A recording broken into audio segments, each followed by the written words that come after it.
Good morning, and welcome to Connections Radio Show, where we talk about ideas that matter.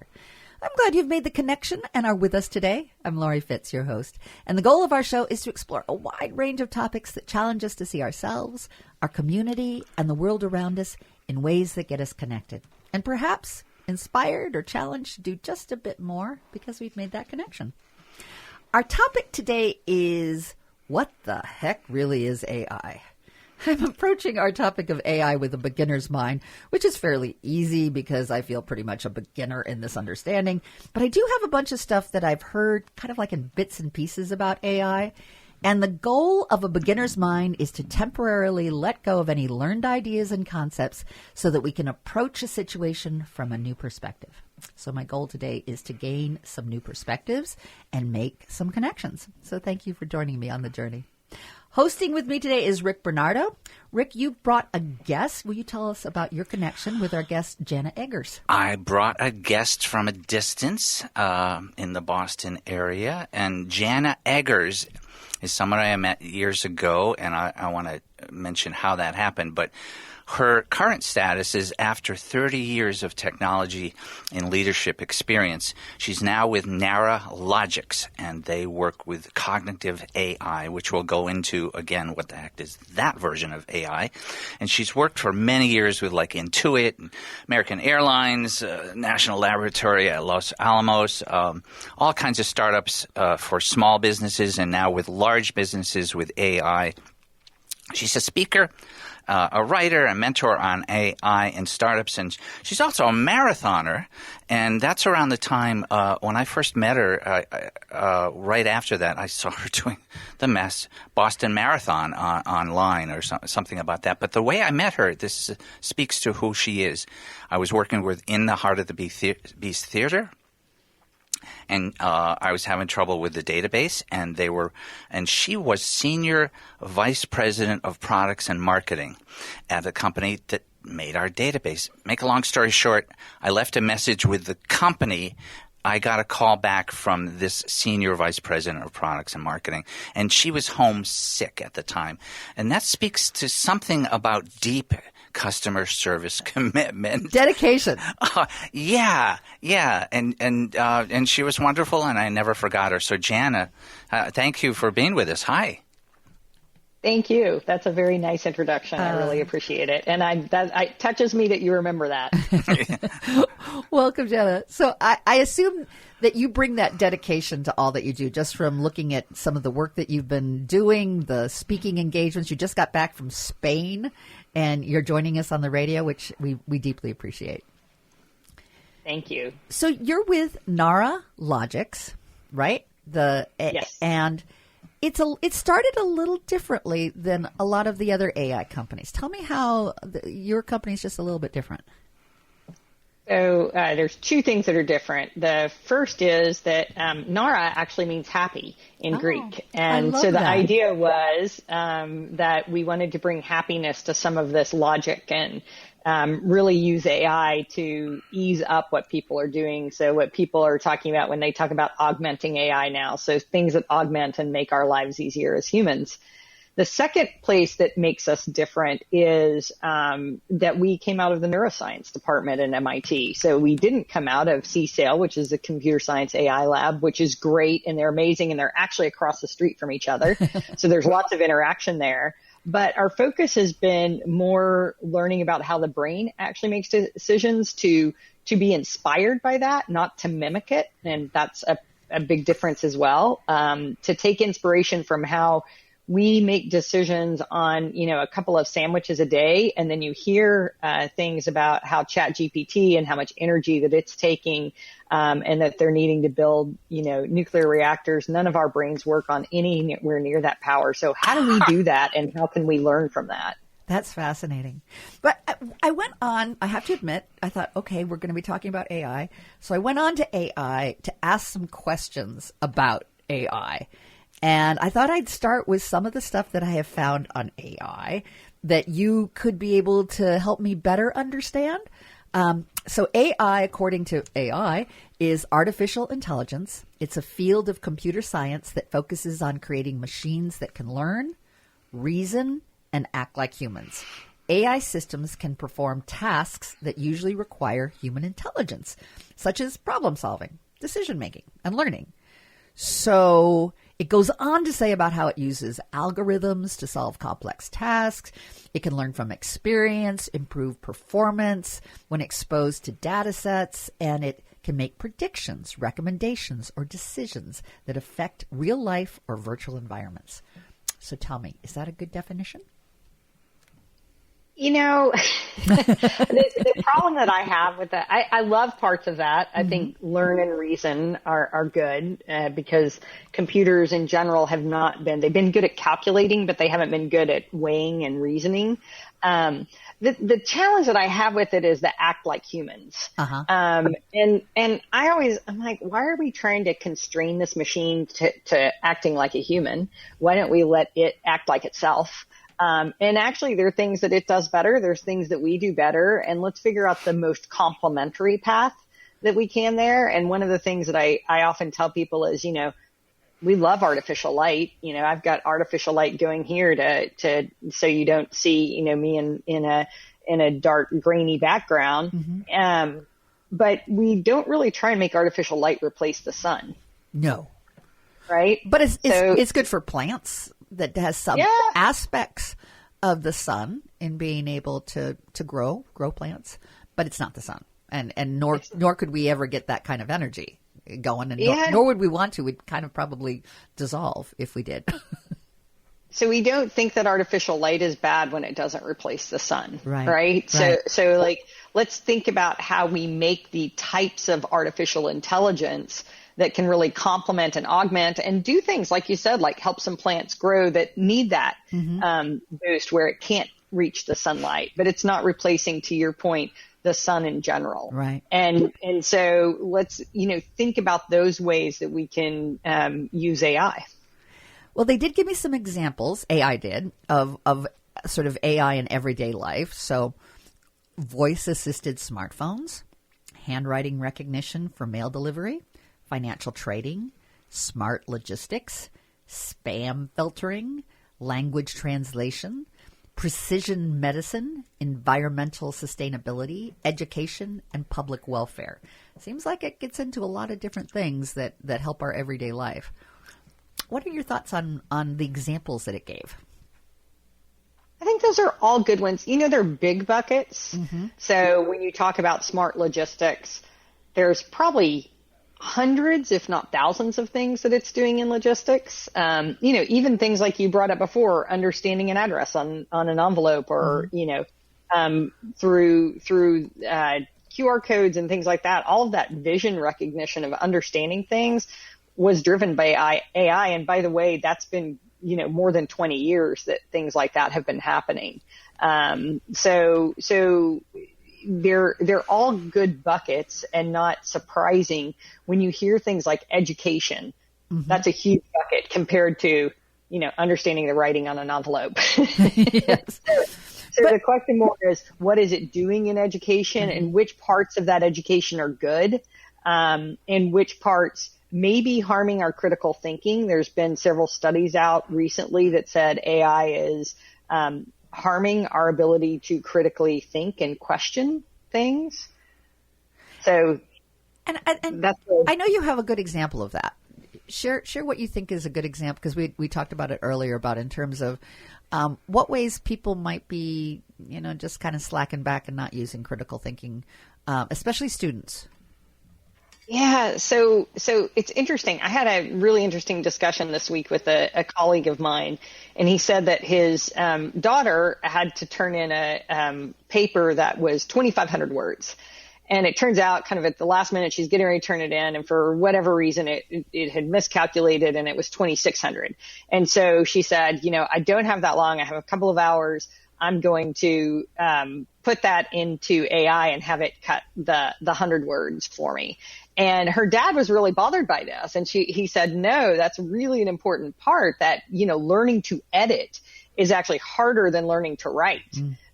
Because you have to make really critical decisions. And her point was, well, I've written all of it. All it's doing is, shaving off some stuff that I won't maybe even notice is repetitive. And I thought that was such a great example, because I think they're both right. And some of that is really in context of, how important is it that she have that learning of doing that editing for that piece at that time? And then on her side, how important is it that she just get this done because she has other things to do, right? And there's this interesting balance there between those two that I think having those conversations and understanding what is she really missing out when she does that, and it was 100 words out of 2,600. Is that a lot? And that could span the difference between eliminating some scientific point that needed to be there or not, and just the whole art of it. And it could just be purely the art of being done by the computer at that point, right? Like they sculpted the final product and got rid of a finger. Or, it's hard to have an analogy because it could go all over the place. Well, I can see her point of view of let's just shaving off words here and there. But I can also see the discipline of understanding grammar and how could something be, grammatically tightened up? How could do you want to take out a sentence, or do you want to just tighten up the words that seem repetitive? And how do you look for those? So I could see the discipline of doing that. Yeah. But I could also see I want to get this done, and that's a luxury.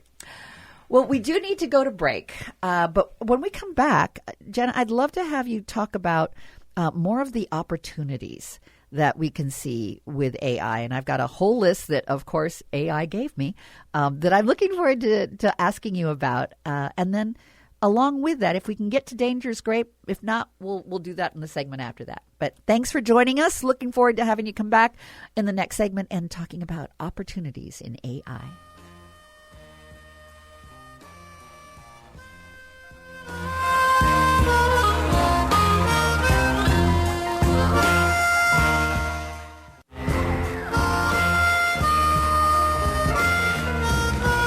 Talk about ideas that matter. And I'm glad you've joined the conversation. Our topic today is, what the heck is AI? I'm sure you all have heard it. Some of you are very knowledgeable. Some of us are a little embarrassed that we don't know enough that we think we should. And joining me today is my co-host, Rick Bernardo, and Jenna Eggers, CEO of Nara Logics, an AI firm. Welcome. How are you, Jenna? Doing well, thank you. Great. I know that Rick has enjoyed thinking about the ideas that you brought to us when we were planning this show. We were just talking about patterns and language and how we think. And how computers think or don't think. And I'm fascinated still with the fact that how humans make decisions is not always logical and through language. That's a showstopper right there for my brain. And also, some of us here in the room have done public health work, and we've seen a lot of patterns of human behavior that are through chemical dependency, for example, where the brain is hijacked in a lot of ways. And we're interested in still these days how humans want to relate to AI acting like a human. Just that would be sort of normal, but we love that you said, well, why limit it to that? And but I think that's a central question. But hi, Jana, good to talk to you again. It was years ago she and I met through a database customer service thing, and she's got over 30 years of technology leadership. So good morning again. Good morning again.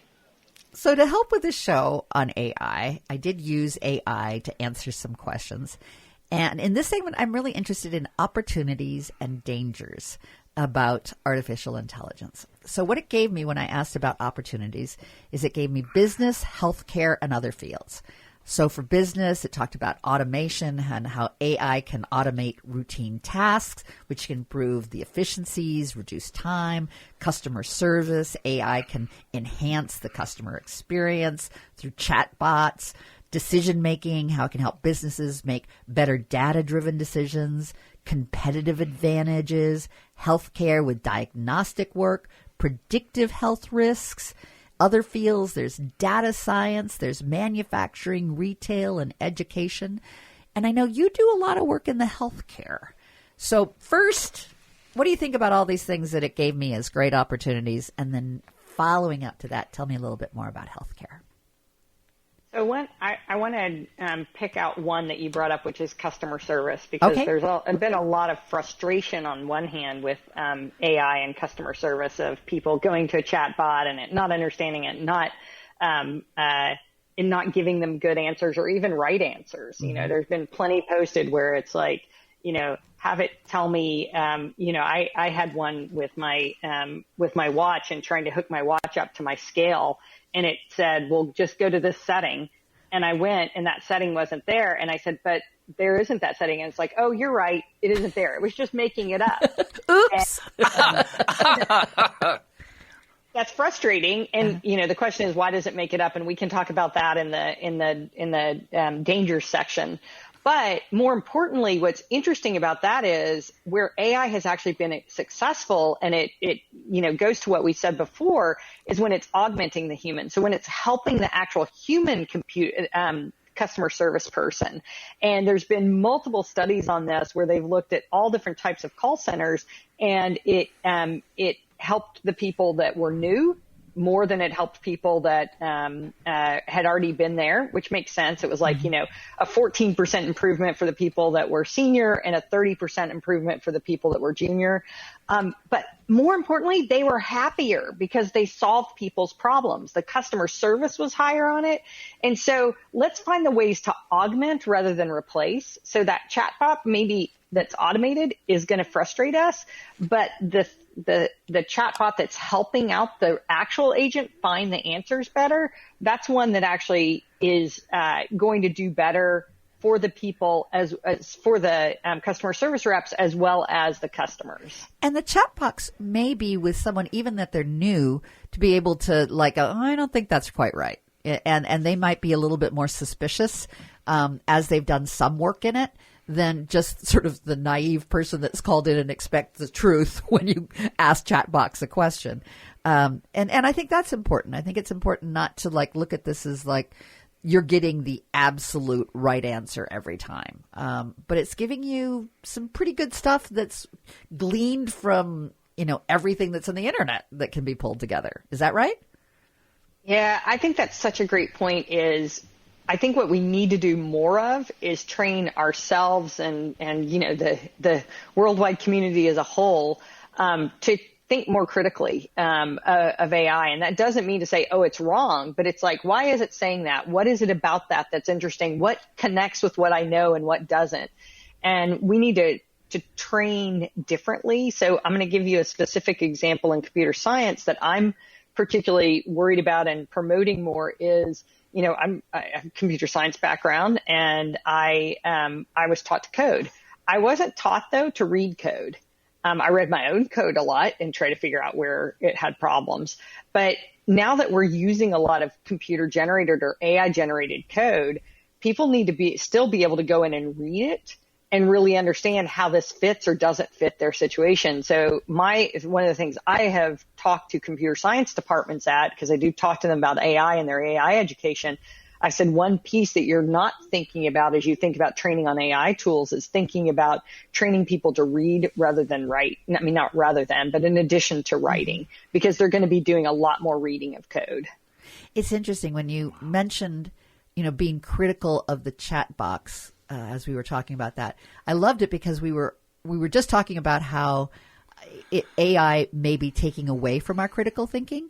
But what if we flip that and AI could actually help our critical thinking that allows us to think more deeply and question into the answers and not just relied on them? What if we used what we're doing today even is that we're looking at what AI gave us and we're going, is that right? Is that what you think too? So it could, in fact, be ways to think more deeply.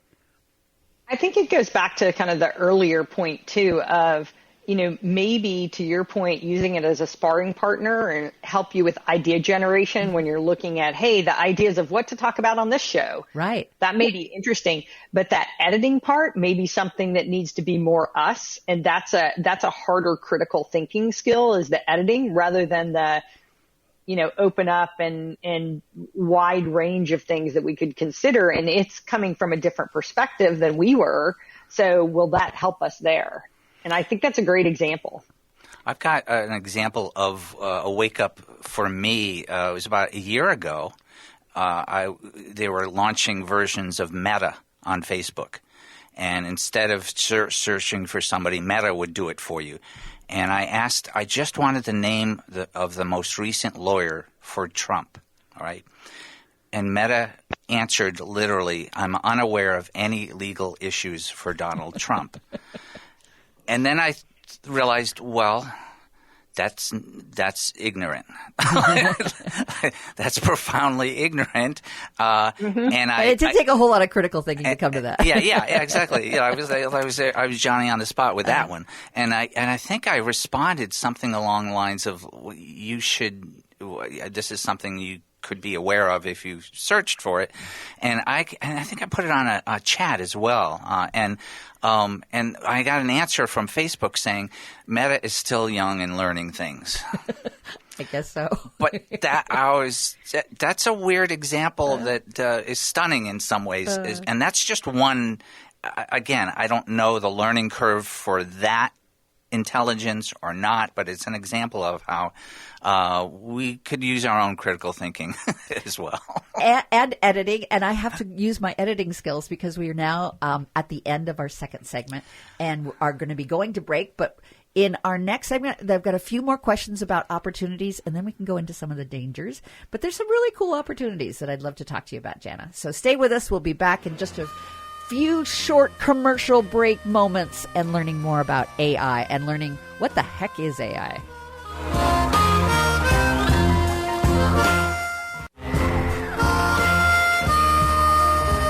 Good morning. I'm Lori Fitz, and welcome back to Connections Radio Show, where we talk about ideas that matter. And I'm glad you've joined the conversation. So our topic today is, what the heck really is AI?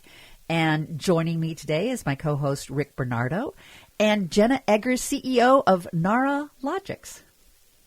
And hi, Jana. And I met Jana years ago as she was Senior Vice President of Products and Marketing for a large database service that I was using in the Heart of the Beast Theater. And I never forgot her, let me put it that way. And naralogics.com is the website if you want to find out more about her. But she's got over 30 years of tech and leadership experience.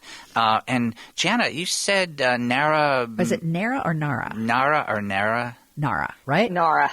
Depends on if you're from a different state or not, I guess. But Nara, what language does that come from that it would mean happy? Greek. Okay. All right.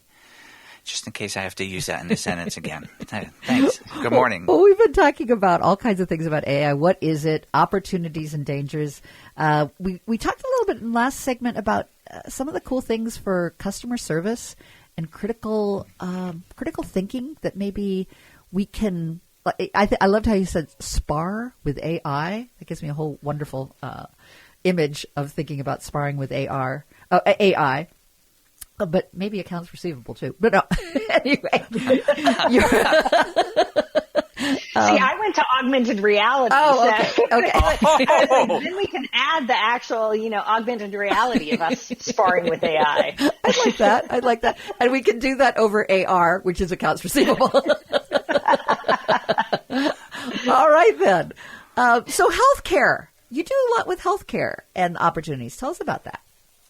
Yeah, so it's one of my favorite areas, in particular because the area that we work on is patient impacting, and it's more about efficiency and how much efficiency. So what happened that drove this is the challenge that was at first coming out of COVID, where who gets to come into the office and have an in-person doctor's appointment, and who does a telephone and who does video. how do you choose which people get the right one for what they need? Because that's important. It is important that you see your doctor face to face sometimes, and it's not as important that you see them face to face in others. And actually, it's really important that you not be in the office with other people in other cases. So there's a bunch of different reasons, but figuring that out is really an operations problem, and really even about what all's happening in the community and not just with you as well.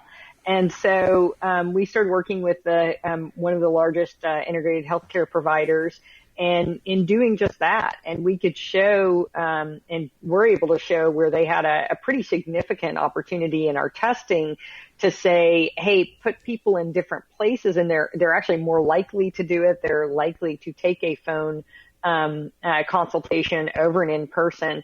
And we were able to do that shift and balance it on a regular basis by shifting about 24% of the appointments to the right one. That included taking some that, looked like they were going to be a telephone. They called and asked for a telephone, and we said, yeah, they should come into the office.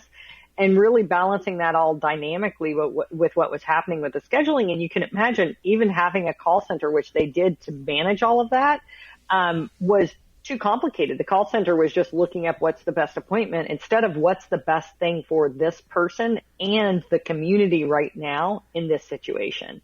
That's where I think computers and AI have such an opportunity, is a place where human really can't do it. There's way too much data for any human to take into account in a situation like that. So let computers do what they do really well, which is pulling all, this is called connections, but that's it. It's pulling all those different connections to say, gosh, we're starting to see a high amount of load right now. And there's some kind of flu that's going around, and we really do need to see people and understand it. So we need some of these people to come into the office versus some of the other people that we can, hey, just have a call with them and say, no, really just ice that ankle. You're going to be fine. Right. When I hear you say that, I have this image of a huge Venn diagram that can take in lots of information to get to the center of like what would be the best answer or the best course of action. And I'm assuming that when you were talking about all these different things, what's happening in the community, what level of health risk does this seem? It seems like there's a predictive health risk that the computer can do much more quickly than we can. And we're, with that much information coming at us, I can understand why someone's just like, well, here's the next available appointment. Because it's hard to take that all in. But would you say that it's predictive health risk that allows them to make the decisions as to what kind of interaction you're going to have with medical health care? Yeah, and what I think is even taking it a bit further, it's very specifically predictive. So as humans, actually, we're pretty good at it. We do amazing on a couple of sandwiches a day in making pretty good predictions. The challenge is when it gets very contextual. And a lot of medicine is extraordinarily contextual, really depending on the person's history, what's going on. Again, in that facility in particular, there could have been a big crash that happened that morning, and their emergency room is very full. That's a different type of situation, and it changes a lot. And so AI can be much more specific than our generalizations can. So it's a more complex Venn diagram. I love that you use the Venn diagram. It's a much more complex one. We'll make bigger circles. We'll do 3 circles that interact, and a computer maybe 25. Wow. There would be factors I can imagine that we wouldn't even think of on the spot. We're good with other things, but there's factors we're not aware of. So now my Venn diagram, when you said there's 25, has become 3D. So it's like I now see globes that are interacting to create a little circle in the middle or a little globe in the middle. Geodesic almost. Yeah. In its complexity.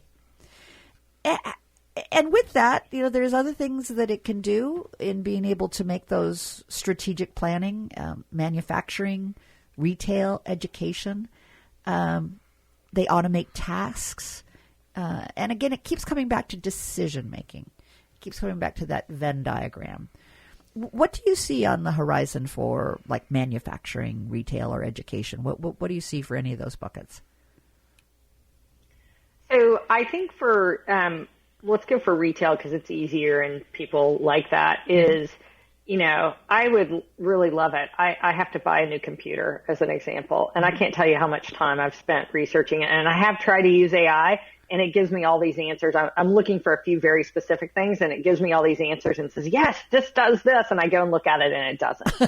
And so I'm very frustrated on that, on that point. That, but I do think that we're going to get there. I don't think it's going to be LLMs, actually, and LLMs are that ChatGPT flavor of AI. I think there's going to be better pattern matching that complements that. I think the LLM is going to be an interface, for example, and allow me to communicate what my needs are. But then I think it's going to go do a more faceted pattern matching than an LLM does. So is an LLM like Alexa?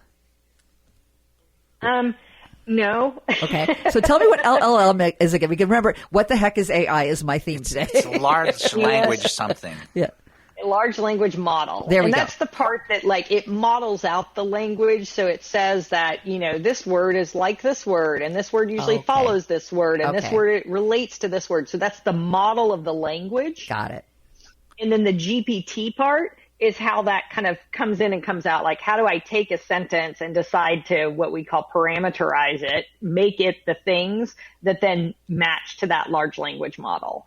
And so I think that whole thing is going to become more of the interface piece on how I can actually in real language say, yeah, but I like my little, it's called track point on my computer, and not many computers support that now. I really like that part. And I need privacy screen on my monitor and not have to buy another one, because they have monitors now that do this. And so all of those little specific things I can just say, but then it's going to go find and pattern match and find the right thing, rather than just generating the words to give me that answer, which is now it's just generating it because it knows that I want that. And it's going to say, what is the likely words that are around that?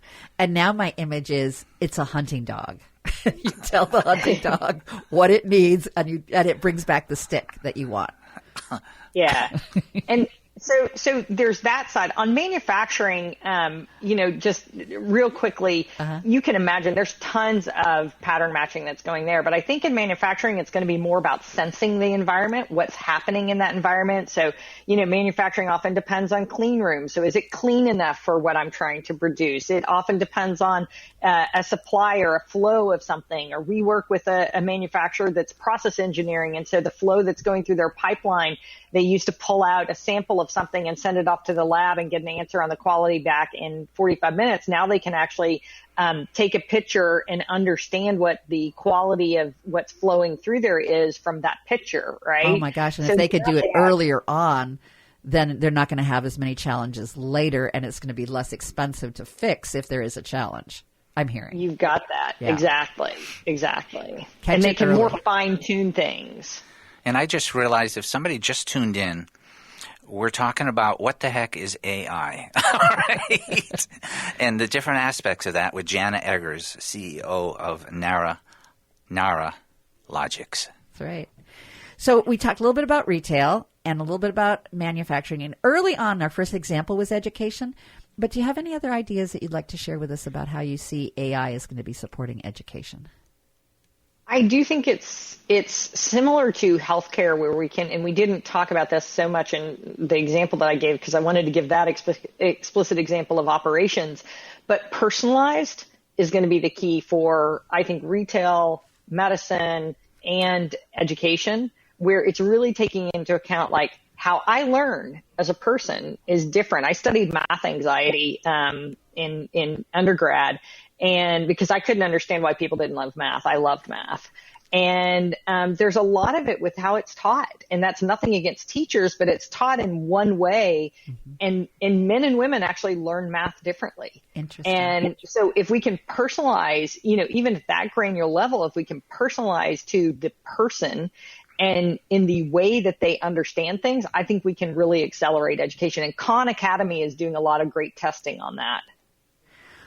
Well, Jenna, we appreciate your insights. Again, I'm going to use my editing function that I can use as a human being. To look at that, we need to go to break again. But in our last segment, I'm also interested in your thoughts about the dangers, because understanding what the dangers are, we can perhaps begin with the end in mind and be able to navigate around some of those dangers, but we should do it with eyes wide open.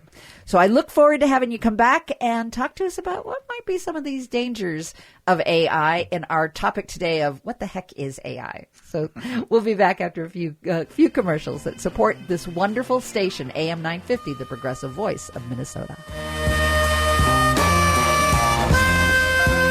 Hi, my name is Caddy.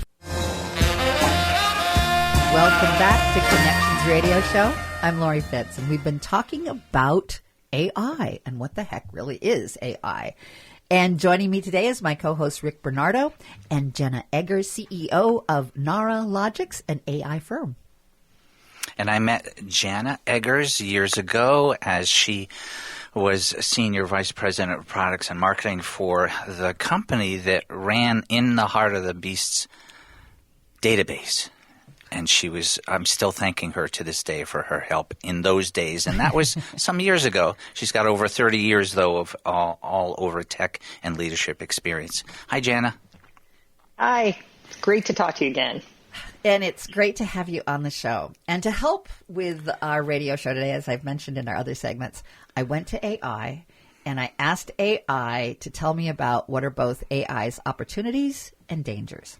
We've been talking about the opportunities, but AI told me that there's also some dangers out there, and it can be dangerous if not regulated carefully. And the potential risks that it included is bias, misinformation, safety and security, privacy, job losses, social instability, health, and then, wrapped up with democracy.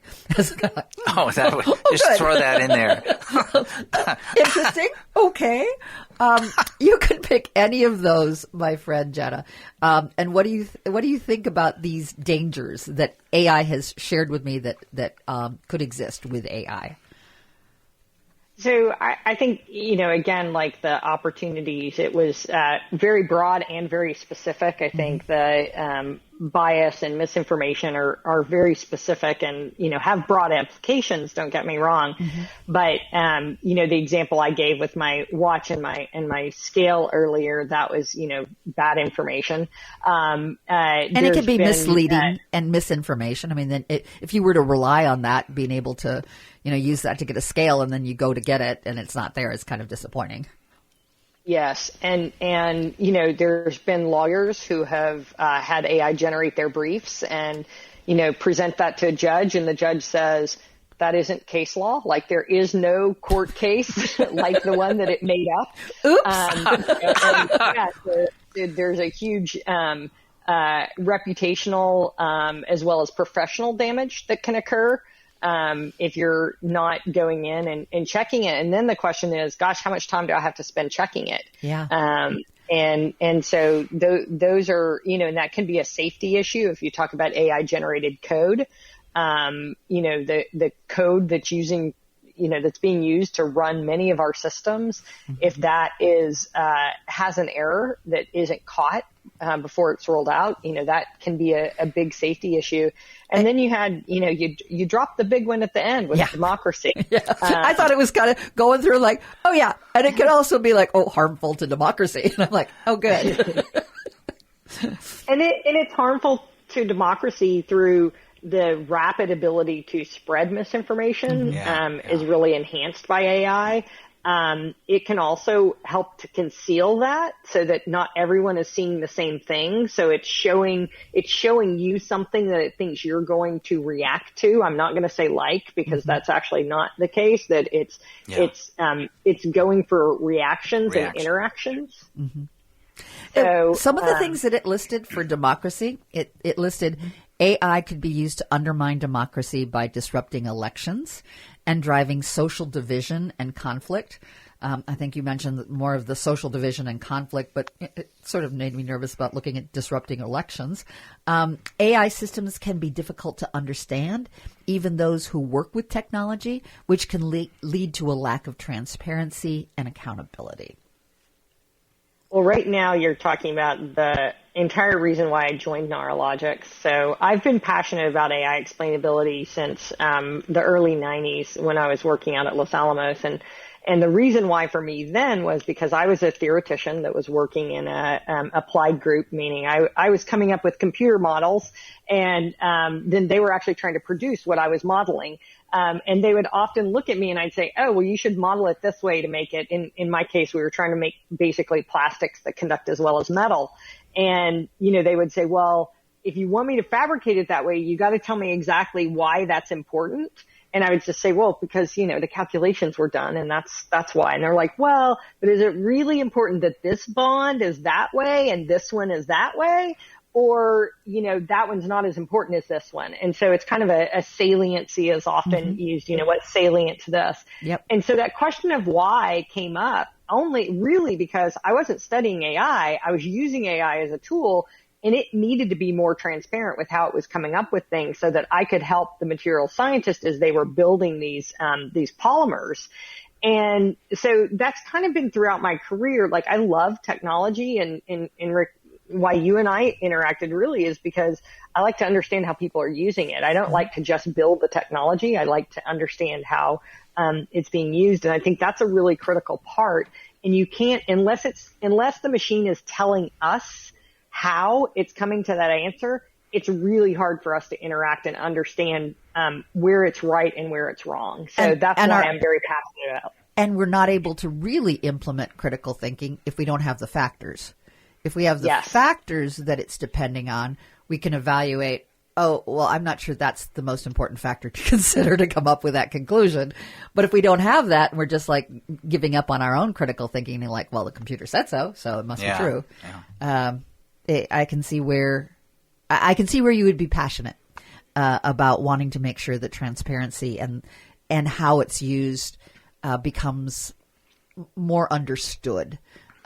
I think that's where some of the fear people have is, are we just going to accept everything that comes at us and we're not even going to know how to look for the transparency?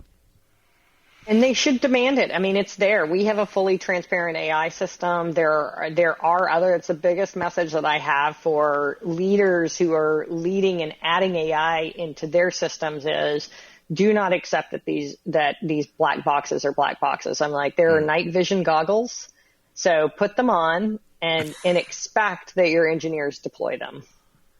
That's wonderful insight. And I know that there's a lot more small businesses that are going to be looking to also get into them and be able to use it. And I would love to have you come back. I know I only have less than a minute with you at this point. But I am going to have you back because you have helped me understand what the heck AI is. And now I have more questions on how the heck do we want to use it. And coming from the best situation. Yeah.